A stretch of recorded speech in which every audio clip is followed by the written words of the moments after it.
Ladies and gentlemen, welcome. Greetings from Maryland's beautiful 8th Congressional District. It's your Congressman, Jamie Raskin, here back for my favorite time of the week, Local Hero, when we get to recognize people that make life in Maryland's 8th District so wonderful and so rich. And today I've got a special local hero for you. He would be known nationally as a journalist for Rolling Stone and other outlets, and also the author of several books, including the famous Silkwood, which was turned into a major motion picture.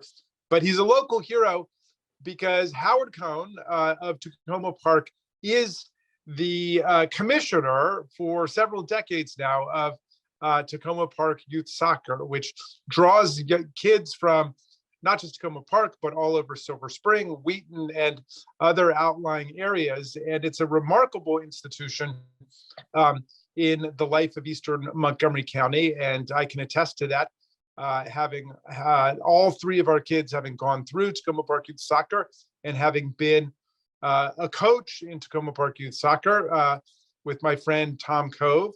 I think we did the Orange team for several years. I don't know how the Orange team is doing these days, but that kind of gets right into the heart of what I want to talk about, which is the philosophy of Takoma Park Youth Soccer.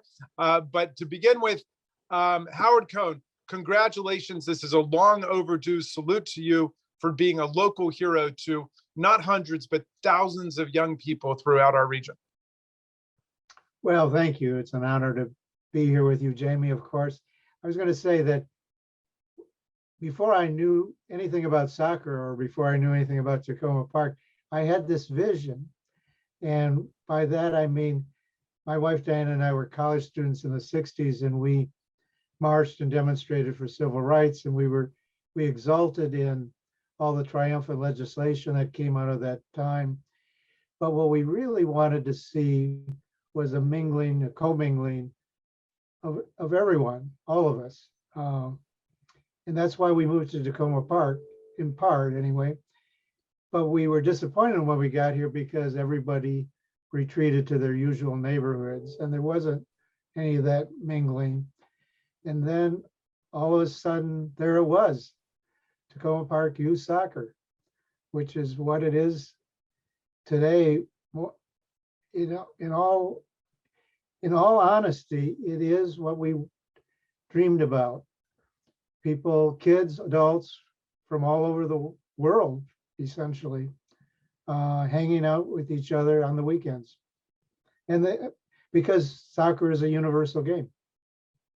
It's a universal game. Of course, most people on earth call it football, but we've got our own here in America. We call it soccer. But I was passing by the Takoma Park Middle School field the other day, and I saw all of the young parents with their little kids out there. I got very nostalgic and melancholy about the old days when we used to spend every Saturday morning and sometimes Sundays out on the fields. And of course, I had to take my turn, not just as a coach, but as a referee, because all the refereeing is done, at least it was in the old days, done by the parents and the coaches too. But it was just such a beautiful mosaic of our community and of America and of the world to see the kids running around and the families hanging out. And so talk to us a bit about the philosophy of the league. I mean, you've explained kind of your inspiration and your beautiful imagination of it. But these days there are lots of kids who get to be extremely good at soccer, who are going to play college soccer and so on, who are on travel teams. But you've got kind of a different philosophy for the younger kids. And tell us about how it works. Well, everybody gets to play whether you can pay or not. And in fact, we encourage everyone to play, which means that, not just the excellent, highly skilled kids, but everyone else. And, what happens just by the nature of hanging out is that you form friendships. Our daughter, when she was playing, grew to love a girl from Tibet, a girl from Guatemala, a girl from other places in the world. And when she got married many years later, they were her bridesmaids. And she met them in first grade in the soccer league. because that's where you go if, well, that's where she went anyway.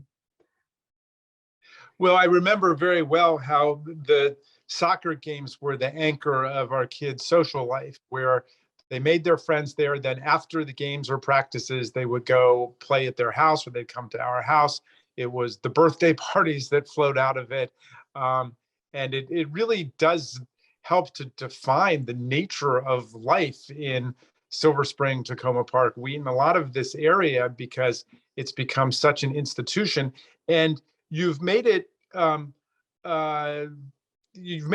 kind of soccer league that takes soccer really seriously and teaches kids to love the game and the skills of the game. And yet, I don't think there's ever been a report of fights between the parents, things you hear about from some other parts of the country where, you got to call police in to stop the brawls. I mean, it's a very nonviolent and mutually supportive and encouraging environment you've created.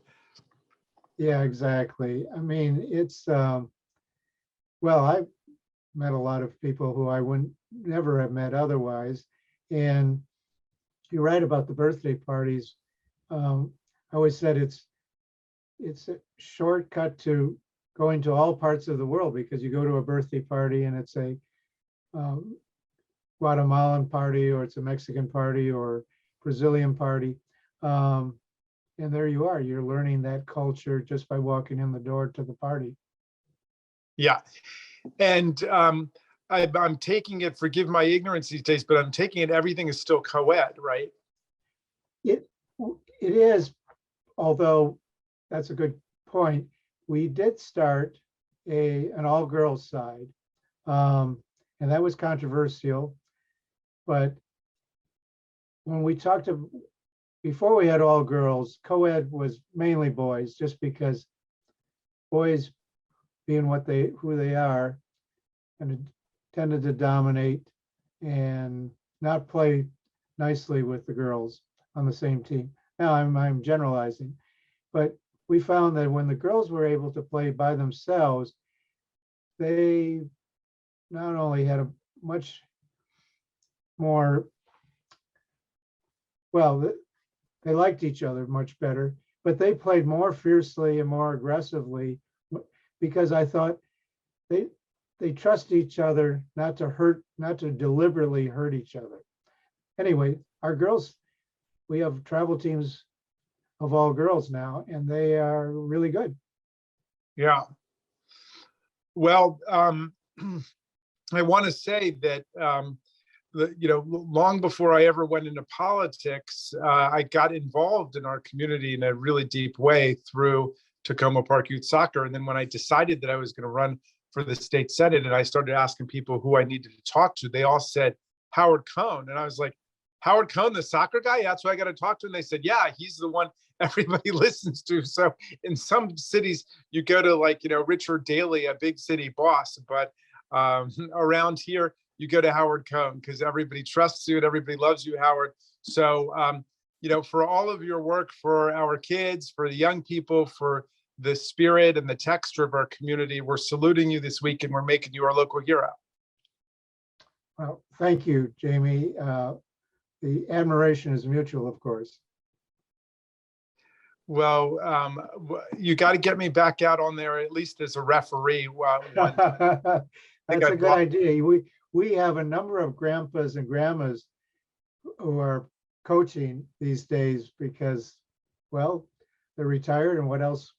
Why not coach again? So they're around for the second time with their grandkids. Well, I'm not a grandpa yet, but one can dream. And, thank you for keeping so many dreams alive in Takoma Park and Silver Spring, Wheaton, and even further flung areas from your home base. Thanks for what you're doing. And you are our local hero. Thank you.